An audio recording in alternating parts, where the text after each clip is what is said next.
So this man, the hadith says, will walk a step and fall a step, and the fire burn him a step.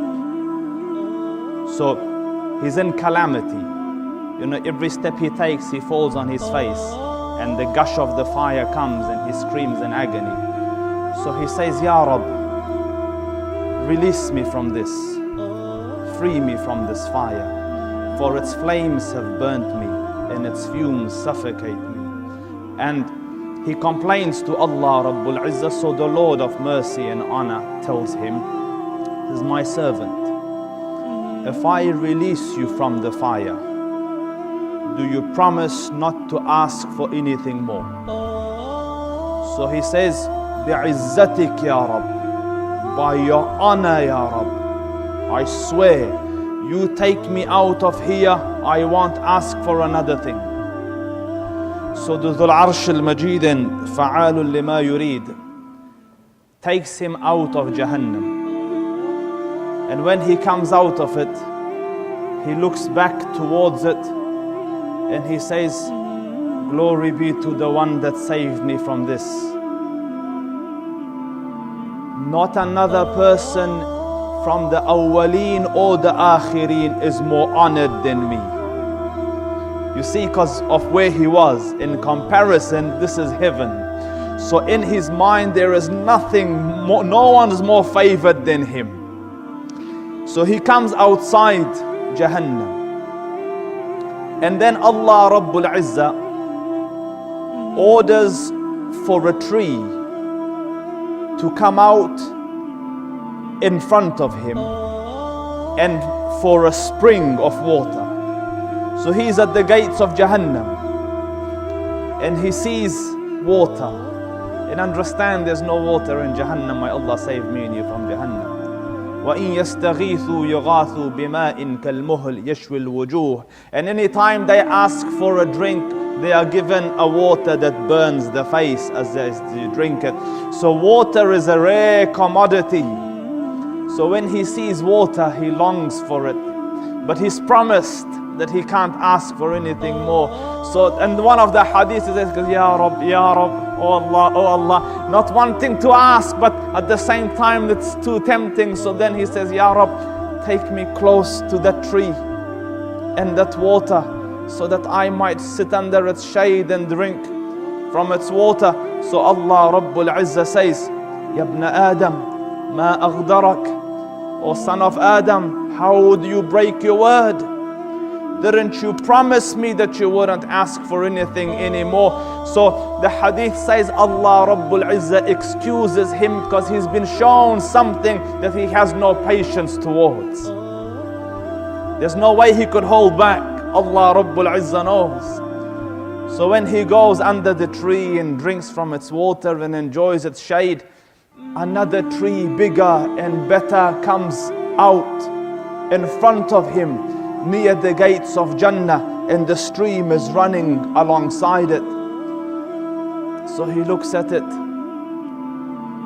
and in the hadith, Ya Rab, Ya Rab, oh Allah, oh Allah, and then take me to it, Ya Rab, closer to that tree. So Allah Rabbul Izzah says, O son of Adam, how will you break your word?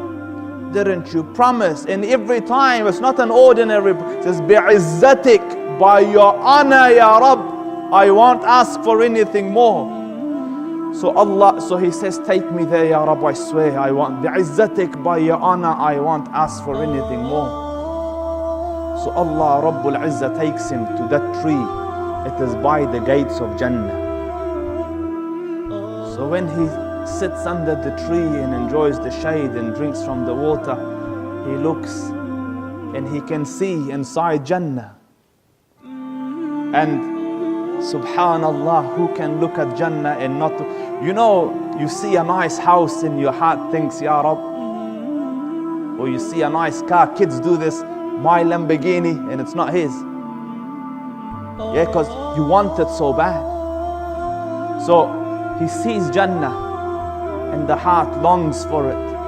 And Jannah is an abode worthy of beholding. Imagine the pebbles of Jannah are jewels, rubies and emeralds. its cement is gold.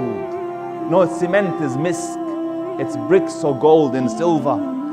The trees of Jannah, فَمَا فِيهَا مِنْ شَجَرَةٍ إِلَّا وَسَاقُهَا مِنْ ذَهَبٍ. There's not a tree in Jannah except that its trunk is made from solid gold. Shade that would last for 100 years for a rider to ride under. So he sees this and the perfume and the scent of Jannah. So he says, Ya Rab, enter me into Jannah. He's just come out of Jahannam. Enter me into Jannah. So Allah Rabbul Izzah says, O son of Adam, how you break your word. You promised. So he says, Ya Rab, enter me into there and I won't ask for anything. So Allah Rabbul Izzah says, enter Jannah. And you know when you come late to a party, all the seats look full because you feel out of place. This man's late to the party. He's late to Jannah. So when he enters, he says, all the places are taken. Where do I go? So Allah Rabbul Izzah says, my servant, what if I give you, in one of the narrations, what if I give you the size of the kingdom of one of the kings of the dunya? And you look at some of the kings that have passed. Harun al-Rashid used to look at the clouds and say, cloud, rain wherever you want. Its fruits will come to me.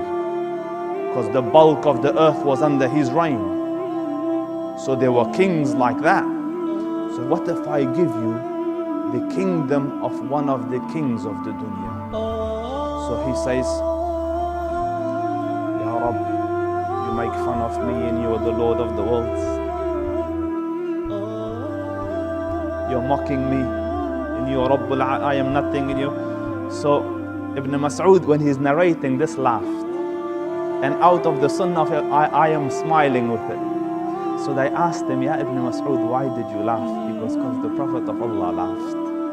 And we asked him, why did you laugh? He said, my Lord laughed when the man said this. So Allah Rabbul Izzah said, for you was that. In another hadith, what if I give you the size, a place, the size of the earth? So Allah Rabbul Izzah, after he laughs, he says, for you was that. Granted, the size of one of the kingdoms or the size of the earth. وَمِثْلُهُ, and another like it. وَمِثْلُهُ, and another like it. وَمِثْلُهُ, and another like it. وَمِثْلُهُ, and another like it. And when he reaches the fifth one, the man says, رَضِيت Ya Rab, رَضِيت. I am satisfied, Ya Rab, I am satisfied. And Sa'id al-Khudri is in the gathering of Abu Hurairah when he's mentioning the hadith. So he said, I bear witness that I saw the Prophet say, for you is that, and 10 times like it. As in the 5, and then 10 times in one of the fahms, as in 50 times the size of one of the kingdoms of the kings of this world, for the last person to enter Jannah. And the description is a lot to go into, but I will just finish with perhaps a dua. May Allah Rabbul Izzah grant me and you Jannah without hisab and without adhab. Ya Rab, enter us without hisab and without adhab. Although we are not its ahl, we don't deserve it, but don't judge us by our deeds. Deal with us by your kindness instead of by our deeds.